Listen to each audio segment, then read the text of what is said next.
আল্লাহর নিকট তালাক সবচেয়ে অপছন্দনীয়।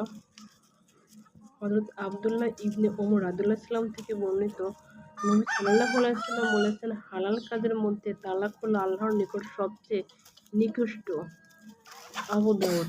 অর্থাৎ একান্ত প্রয়োজনে তালাক দেওয়া জায়েজ হলেও এটা নিতান্তই অপছন্দনীয় কাজ। যেমন কারো লুণ্ঠিত ভূমিতে নামাজ পড়া জায়েজ কিন্তু আল্লাহর নিকট অপছন্দনীয়।